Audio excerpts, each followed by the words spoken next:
The great indoctrination scheme throughout academia today permeates throughout every course at every level, whether it's sexualizing children in school at the earliest possible age, or by promoting Marxism, or gender fluidity, or white privilege. The goals are the same: to destroy the family structure, which is the great obstacle standing in the way of the socialist utopia, to get students to reject the moral standards of their parents, and any moral standards for that matter, to promote collectivism, obedience, and all forms of social dependency and groupthink in order to eliminate all non-compliant thought with the state.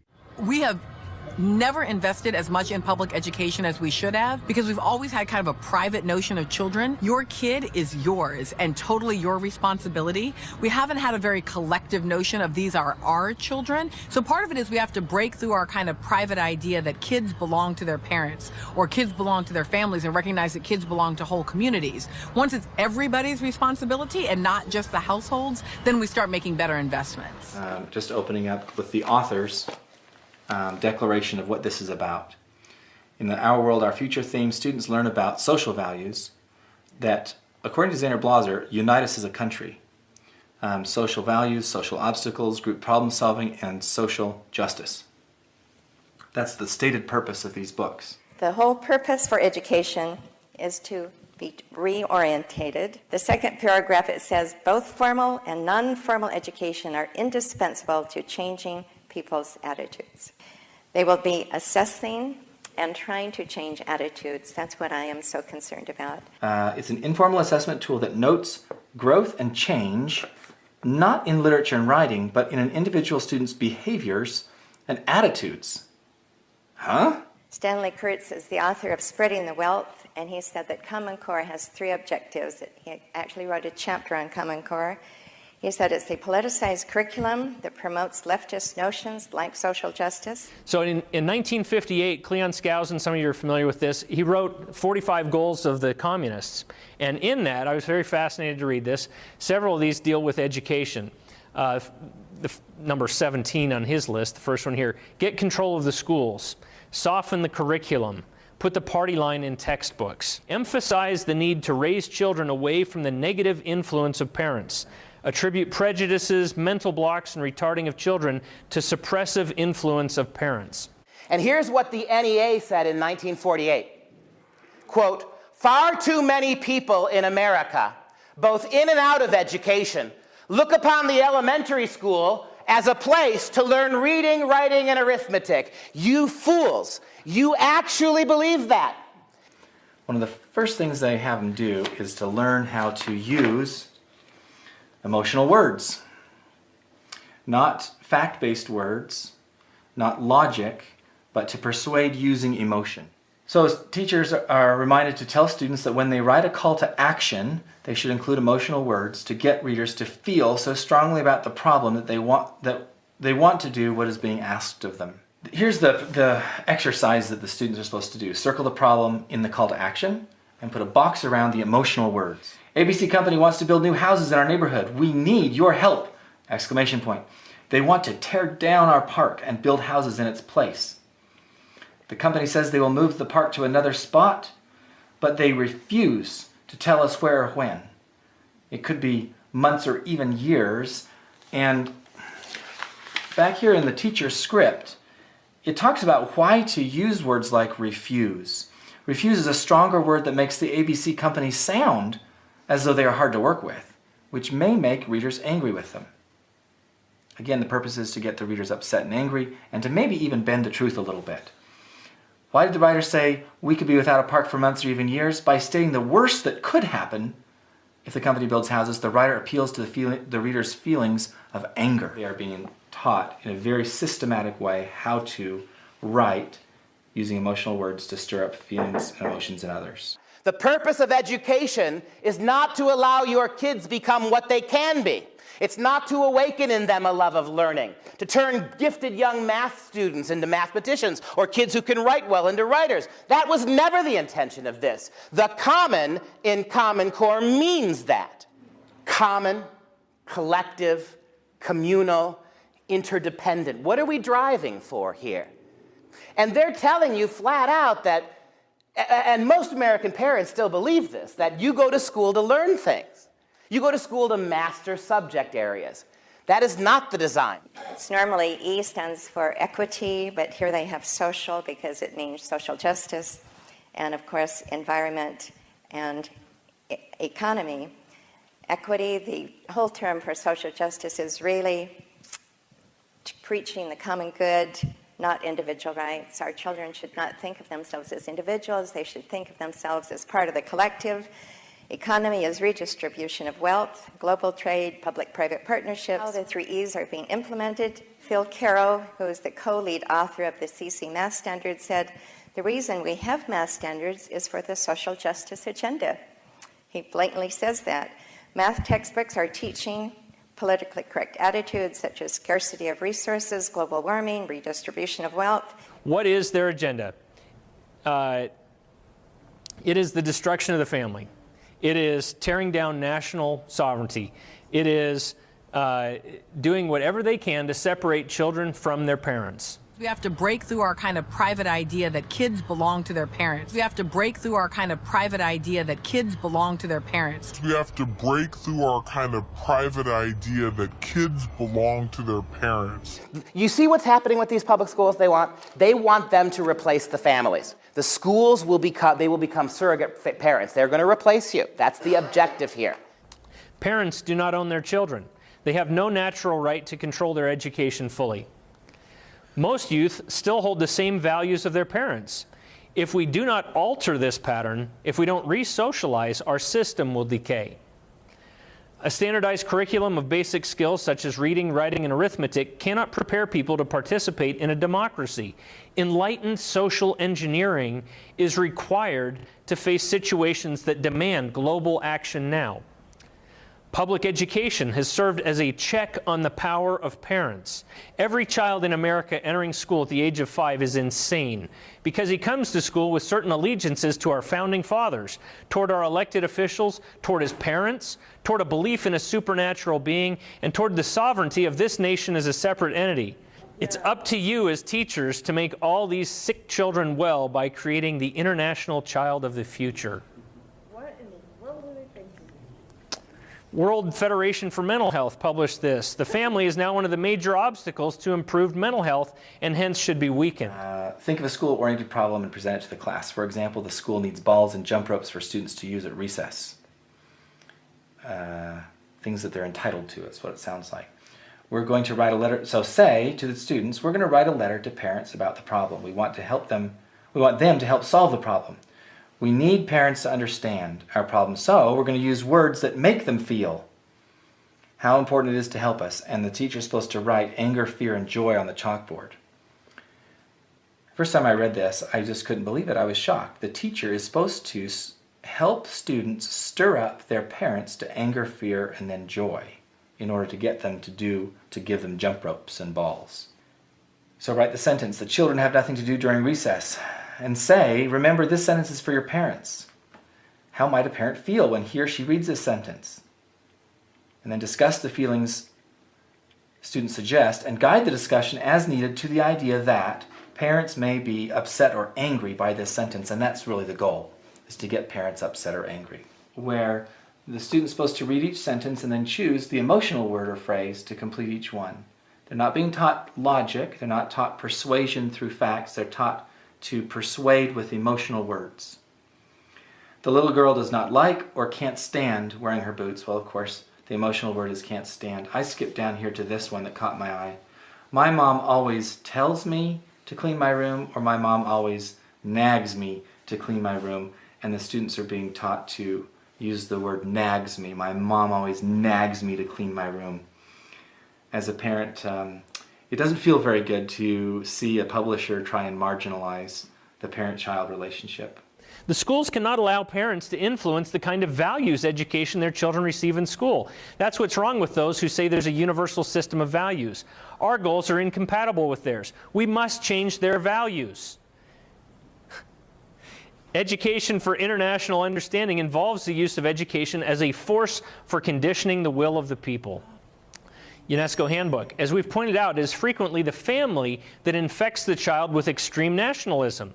The school should therefore use the means described earlier to combat family attitudes. We haven't had a very collective notion of these are our children, these are our children, these are our children. One mother who went incognito to a social studies teachers conference was left completely shocked at what she found. She said, "I left the social studies conference with the understanding that now our children are being taught about social justice, equality, tolerance, becoming community activists for social change, as well as what is and isn't fair according to someone other than the parents. In addition, our children are learning about becoming a global citizen and not an American citizen." She said, "I will likely go all over the place in my attempt to communicate what I witness, understood, and fear from being at this conference." The sessions were broken down by the age groups starting as young as pre-K. I attended a total of 11 sessions ranging from pre-K through high school, plus the keynote speaker, Representative John Lewis from Georgia. Some sessions were blatantly plugging social change issues while others embedded their ideas within the curriculum they offer. The 21st century thinking is all about being a global citizen using skills like engaging, collaborating, problem solving, and empowering. She said, "Much of what I witnessed was meant to grab our children's emotions, like fear and anger, to incite action on their part. There is no basis of truth being taught for our children to pin their thoughts to, just a push towards raw emotions."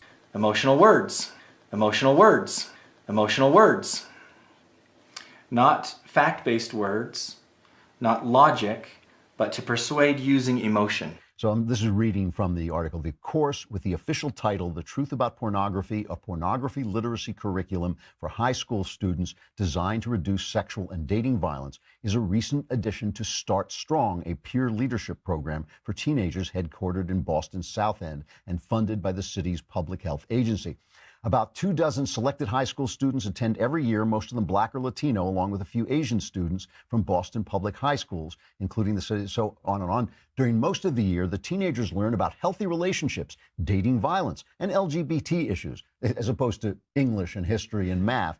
In 2014, as an offshoot of the Philadelphia Federation of Teachers, an organization called the Working Educators was formed. Now, Working Educators consists of teachers, nurses, school psychologists, support staff, guidance counselors, and librarians. But unfortunately, this group has the goal of designing your children's curriculum, and it is laced with their radical left-wing politics. And they're brazen about it. In fact, a quick visit to their website will demonstrate that they are a brazenly left-wing political organization. They have an advertisement for a left-wing march on their front page right now. They consistently work with the Philly Socialists, a group that, according to them, want to fundamentally change America, which makes sense because they're literally socialists. Their politics are deeply connected to the curriculum of the Philadelphia education system. And in January of 2017, Working Educators organized a training exercise for nearly 100 Philadelphia public school teachers. During this training, teachers were educated about how to teach children about Black Lives Matter.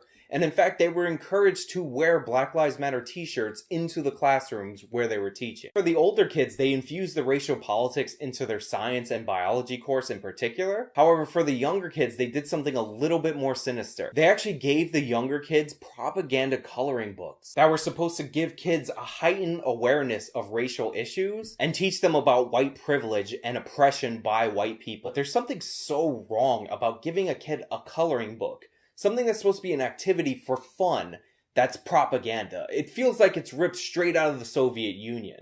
A Minnesota school adapts an all-for-all strategic plan, a sweeping initiative that reordered the district's mission from academic excellence to racial equity. Equity in this context does not mean equality or fairness, it means racial identity politics, an ideology that blames minority students' academic challenges on institutional racial bias and focuses on uprooting white privilege. At the high school, the equity agenda is the leading edge of the full-scale ideological re-education campaign. Just take a look at one of the course's description. An 11th grade U.S. literature and composition course which writes, by the end of the year you will have learned how to apply Marxist, feminist, post-colonial, psychoanalytical lenses to literature. The primary vehicle in the indoctrination effort is a year-long English course required of all 10th graders that centers not on reading literature and enhancing writing skills, but on the politicized themes of colonization, immigration, and social constructions of race, class, and gender. When Trump won the election, anarchy and bullying paralyzed the high school. One student said the day after the election, quote, "I felt like the school was descending into mass hysteria." Another said Trump's victory was treated as the end of the world as we know it. Students reported every teacher was crying in class. One even told the class Trump winning is worse than 9/11 and the Columbine shooting. The sheer volume of liberal propaganda that was pushed every single day in class this year was worse than it's ever been, and you're bullied by the teachers and every student if you dare to speak against it. Teachers at the school used totalitarian methods, particularly self-criticism sessions, which were popular among communist regimes, to enforce ideological rigidity and reinforce social cohesion. In a 10th grade AP World History class, the teacher called out Trump supporters and asked them to assure the class that they weren't racist. In this Minnesota school, like many schools across America, radical indoctrination has supplanted actual education that helps students prepare for the real world. Test scores have been plummeting, and in recent years, teachers have been shoving so-called white privilege along with Marxism, feminism, and post-colonialism down the throats of young people. Though a growing number of parents, students, and teachers are angry and frustrated about recent developments, they hesitate to protest publicly. Students and parents fear bullying and retaliation in terms of grades and classroom humiliation. The climate of intimidation is so intense that few parents will actually speak on the record about it. Now, working educators is just one aspect of this problem. There's another organization in Philadelphia that's even more pervasive in my opinion, and that's called Need and Deed. Need and Deed is active in about 60 public schools in the city of Philadelphia, and they consider themselves pioneers in what they call service learning. Now, I'm going to give you one chance to guess what you think service learning is. If you guess left-wing activism, pat yourself on the back because you got it right. Need and Deed has students go out and work with activist organizations for grades. They do presentations that are anti-Second Amendment. They do presentations that are radically pro-environmentalists. But worst of all, in my opinion, there's a Need and Deed project where they send kids a list of heroic women that they have to do a profile on. And the profile is supposed to cover their struggles and their virtues. And you're supposed to do a report on how these heroic women overcame racism, sexism, homophobia, and became upstanding citizens. Now that might sound like a pretty innocuous project on its own, but after going through the list of women, nearly all of them are radical leftists, Marxists, communists, socialists. And to give you an example about the kind of people that the 8th graders in Philadelphia public schools are given as examples to look up to, I decided to pick out one person from their list. And that person is Wagari Mati. And the reason this person stuck out to me amongst all the other leftists is because this woman actually said that white men created AIDS to kill off all African Americans. This is who the children in 60 schools inside the city of Philadelphia are being taught is a hero, somebody to look up to, somebody to emulate. A woman who believes that AIDS was invented by genocidal whites to kill African Americans. Look, I can go through example after example of radical left-wing politics being taught in schools to children. In other parts of the United States, elementary and secondary schools focus on crusades for so-called social justice. Take a suburban Chicago high school hosting an all-school mandatory seminar day that features far-left speakers on subjects including police genocide against Black Americans and suppression of their voting rights. The school insists there is no evidence of any political or social ideology or agenda. The conference also hosts a We Charge Genocide workshop. The one-sided event mentions privilege in at least 5 different workshops.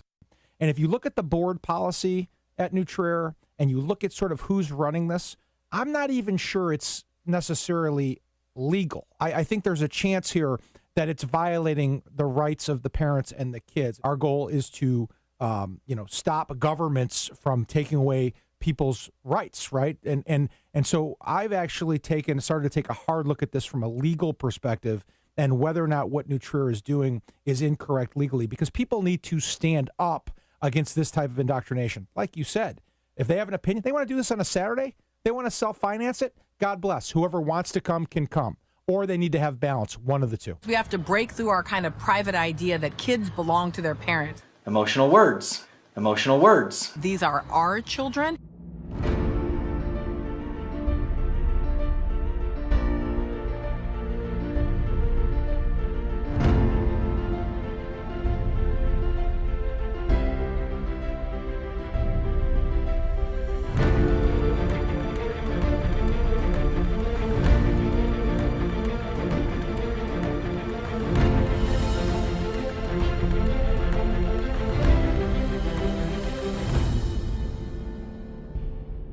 Any follow-up on your call earlier this month for students to stand up and leave the classroom whenever the teacher mentions equity, diversity, and justice? And I know this is something you've talked about a bit, about how you deal with college professors. Yeah, this was for junior high and high school kids to talk to their parents about. Well, I was trying to provide people with easy markers to note that their children are being indoctrinated and not educated. And I said, well, if they talk about equity, diversity, inclusivity, white privilege, or gender, it's time to leave the class.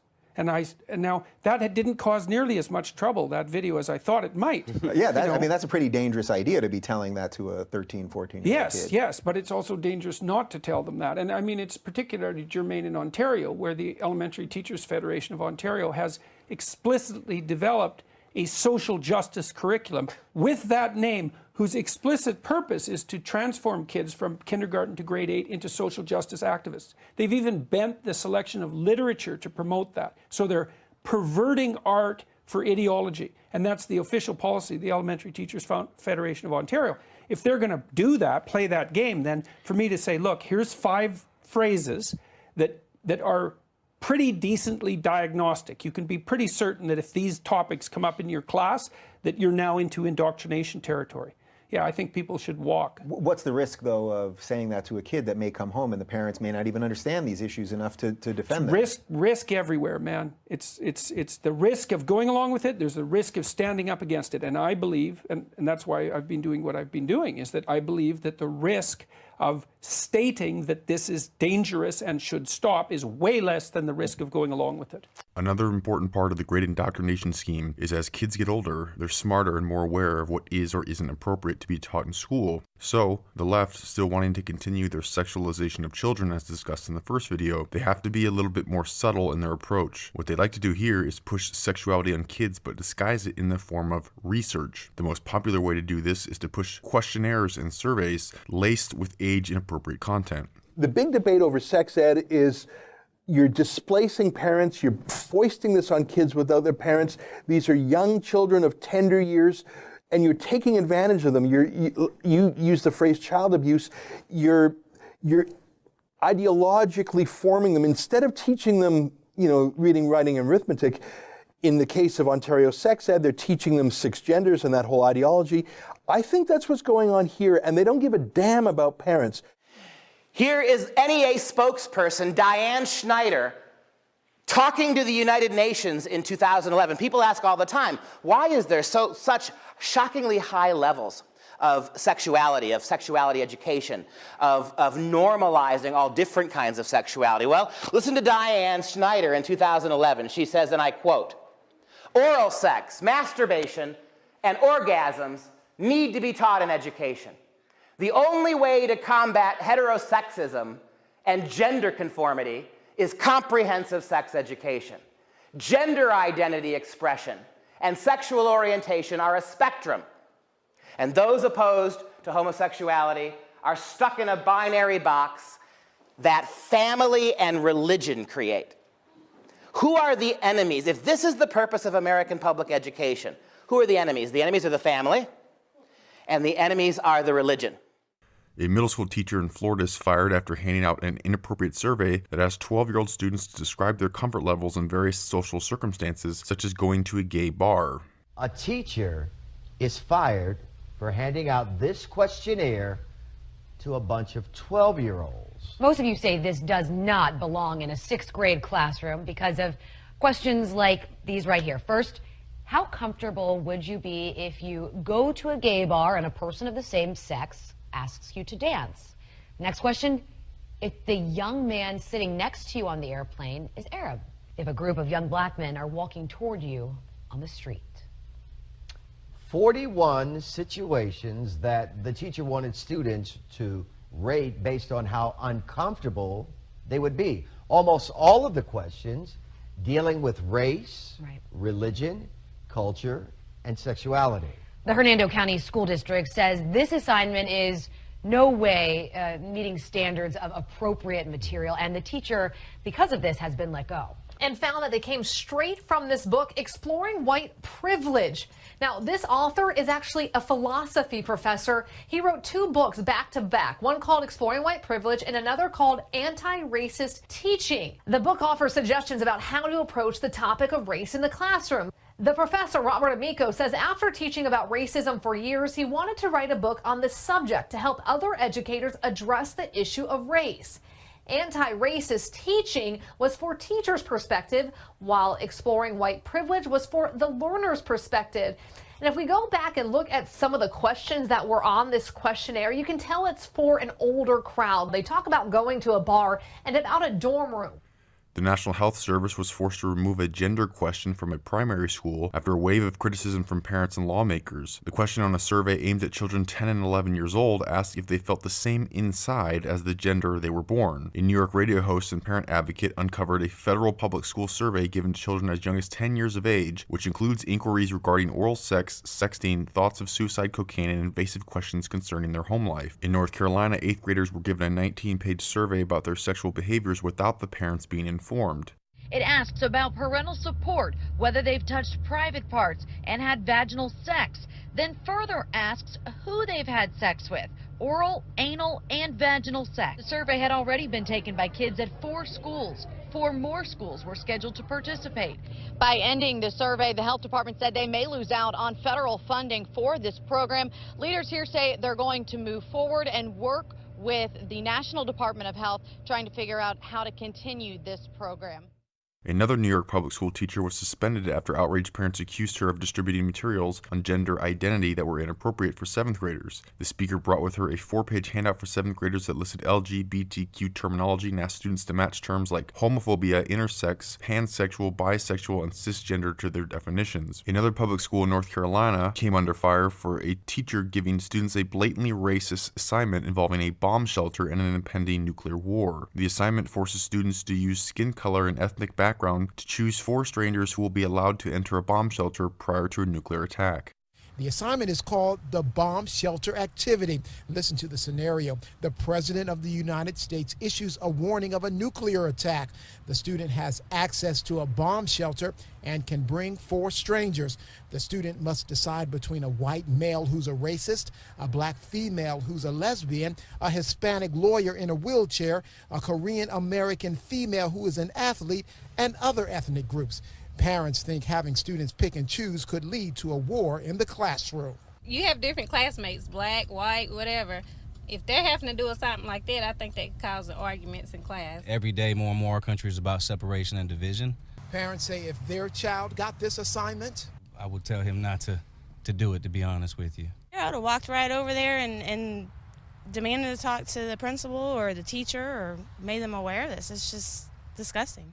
2 Michigan high schools attended an all-day event comprised of several 45-minute segments, one of which was dedicated to topics such as diversity, privilege, and tolerance. During this section, students played a game in which they read from multiple strips of paper which described various so-called privileges. Students who identified with a described privilege kept the strip of paper, tallying how many they ended up with once the game was over. And surprise, at the end, the white students were singled out as having the most because that's what the test is designed to do. One of the strips of paper said something along the lines of, "I do not have to worry while going through security." Another read, "I can be pretty sure that my neighbors will be neutral or pleasant to me wherever I choose to live." Other strips of paper describe privileges such as turning to the front page of the newspaper and seeing people of your same race. While the strips of paper did not mention one race in particular, the game was definitely calling out white privilege. The high school principal, Tim Travis, said the event did not intend to call attention to white privilege in particular, which of course is a blatant lie. Another school, this time a middle school in Wisconsin, gives a privilege test. The test was given to 150 Badger middle school students who read the book To Kill a Mockingbird. The 55 questions ranged from topics of sexuality, race, disabilities, religion, and other topics. The district says teachers wanted to start the conversation on privilege after reading the book, but some parents disagreed. There were questions like, "I have never tried to hide my sexuality," or "I have never been called a terrorist." A Wisconsin public school will dedicate $500,000 to teaching Black Lives Matter to your children. Teach for America and edX are partnering to provide a training course for middle school math teachers on how to incorporate social justice into their curricula. According to the course developers, regular math is too abstract for many students, and incorporating social justice can help them better understand the power and meaning of math. The developers claim that setting the mathematics within a specifically developed social justice framework can help students realize the power and meaning of both the data and social justice concerns. Participants in the online course are given sample ideas for lessons they could create, such as using math to teach students about unpaid work hours in the home by gender and race and imprisonment rates in the United States. The module also identifies 5 main themes of intersexual mathematics, including mathematical ethics, which refers to the notion that math is often used as a tool of oppression, according to the instructors. Despite its emphasis on liberal priorities, the instructors insist that social justice can be taught without bias as long as instructors select topics that they feel they can discuss with neutrality. When they're not pushing inappropriate content in the name of research, they create an alibi by not having the teachers do it themselves, but push outside activists onto unsuspecting students, portraying them as experts who aren't pushing any agenda, and they do so almost always against parents' wishes. A high school in northern Idaho secretly recruited some students to join a gay-straight alliance led by adult activists, which the faculty themselves were able to choose which kids to tell about the club, which meant that they were operating the club in secret, which is illegal. One mother whose child was being recruited met with the principal, who admitted the school was going around the parents' backs because the parents previously refused to sign permission slips. So apparently they decided permission slips wouldn't be needed in this case. That way they can target students however they want. The Liberty Counsel said the school was hypocritical for requiring parental permission slips for everything else except a politically activist club that seeks to normalize harmful sexual activity and gender confusion. The school broke the law via planning, control, recruit, and promotion of the club by the principal and 2 teachers on instructional time. 11-year-olds were forced to listen to a social justice activist without parental consent who is facing felony drug charges. Parents of Sky Vista Middle School students in Aurora are very mad about a guest speaker invited to class to talk about social justice. The teacher of that class has been put on administrative leave as a result of that. Now, her boss, who approved the speaker, is still at work. Upset parents filled the room with questions as to why an activist by the name of Queen Phoenix was invited to speak at Sky Vista Middle School. Topics such as suicide and police brutality were dumped on our children and not age appropriately explained. These children are 11 years old. Queen Phoenix describes herself as a peace activist and community organizer. She talked to 6th graders during a class called Extended Core, taught by teacher Asia Lyons. The class themed social justice is meant to engage students in real-world learning. Parents at the meeting say they were never notified of the guest speaker. The district also tells us there is not a policy in place that prevents speakers with criminal records except sex offenders from being in a classroom, all things that worry parents. A school district in upstate New York got caught promoting the services of America's largest abortion provider without telling the taxpayers who send their 14-year-old children to that school. A Michigan school district decided they will not use a Planned Parenthood sex education program for students after its plan to work with the abortion chain sparked a public outcry. Another school in Pennsylvania also rejected a plan by the school to put a Planned Parenthood-run facility inside the local high school, giving them direct access to the abortion indoctrination of young people. In North Carolina, Planned Parenthood's sex education program Get Real was to be taught to 6th, 7th, and 8th graders over a 10-day period, but was ultimately canceled after parents expressed outrage for months after learning that the abortion chain Planned Parenthood was scheduled to teach sex education to their middle school children. In 2014, Planned Parenthood released documents aimed to educate HIV-positive youth and educated them with arguing that HIV-positive people being required to tell their sexual partner that they have HIV was discriminating against their human right to privacy. The other person's health, of course, doesn't matter so much to Planned Parenthood. If the indoctrination scheme hasn't worked yet, you can further advance the Great Indoctrination Scheme by eliminating all views away from the liberal orthodoxy through censorship and banning. A high school summer reading list was canceled over conservative authors. The reading list was canceled citing a lack of diversity of viewpoints because the only viewpoints desired for the indoctrination process are left-wing propaganda. A public high school in New York censors an article for the paper critical of safe spaces because it was too harsh to be published. Another group tries to prevent a team from praying before games. West Branch High School basketball team in Ohio has a non-denominational prayer before games. This is a tradition that the community appears to enjoy, but the Freedom from Religion Foundation, a group dedicated to defending the non-existent constitutional separation between religion and government, is fighting to take it down. A high school teacher resigned after facing vicious backlash, including a death threat for writing a column that cited the Bible. While praying and the Bible are banned, satanic clubs are most certainly not banned and in fact protected somehow. Worried parents and religious groups in Portland, Oregon protested suggested the inaugural meetings of the After-School Satan Club at local elementary and middle schools, which were started as part of an effort to counter evangelical Christian after-school organizations. A North Carolina high school confiscates all yearbooks over a senior Trump quote saying, "Build the wall." All across the nation, many schools have eliminated traditional homecoming king and queens in favor of gender-neutral homecoming courts and using gender-neutral caps and gowns. And of course,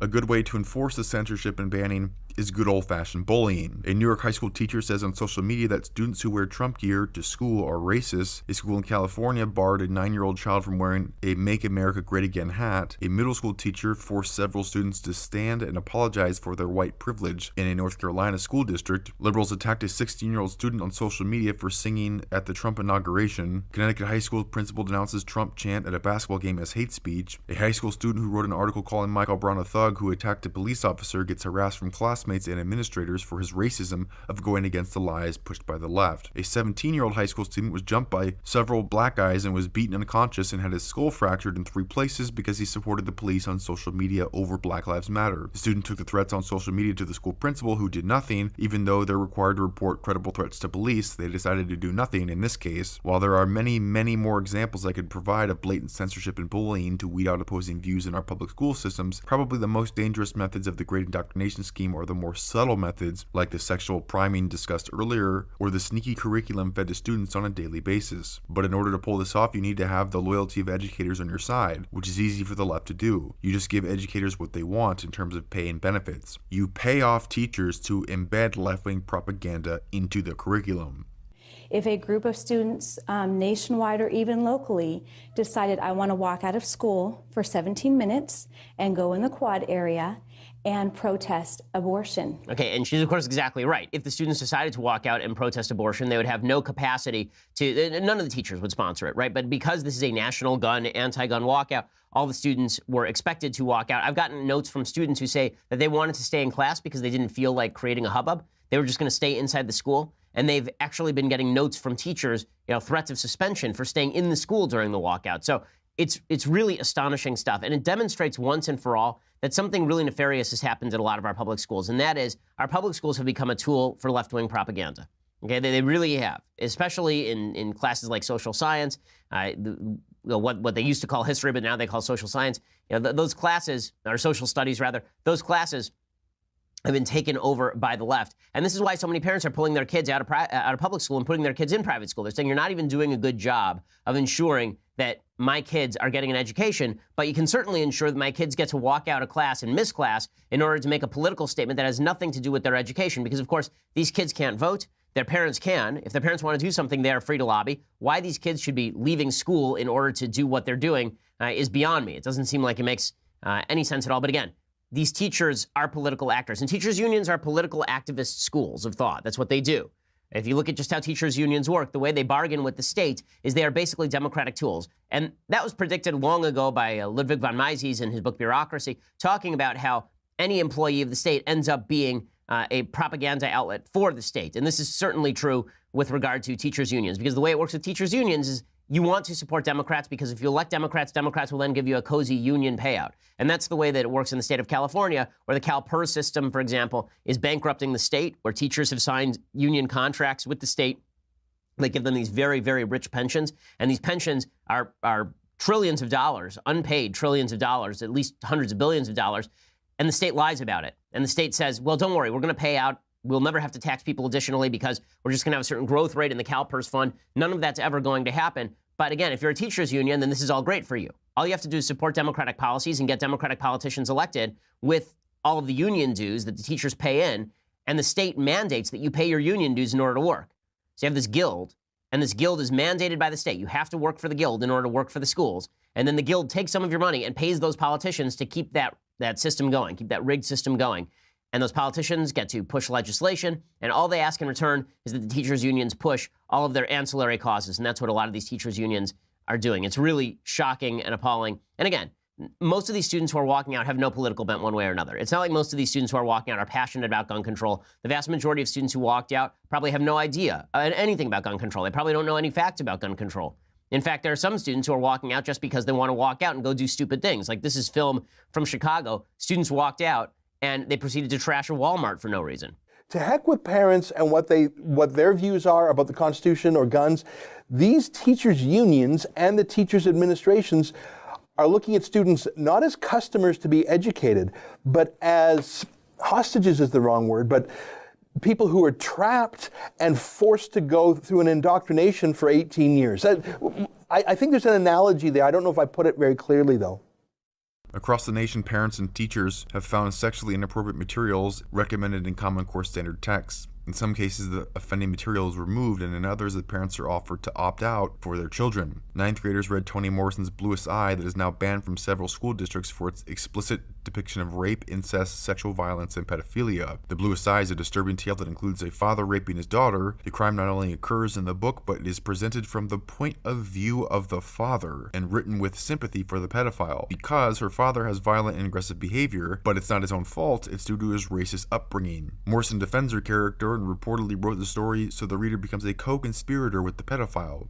Because they are teaching this agenda, this left-wing agenda, to supersede the family instead of teaching the kids the skills they need to get along. And it's purposeful. It's purposeful. They always make fun of our love of the family and our defense of the family because they think it makes us square. But really, what they are doing is assaulting the family because the family makes us free.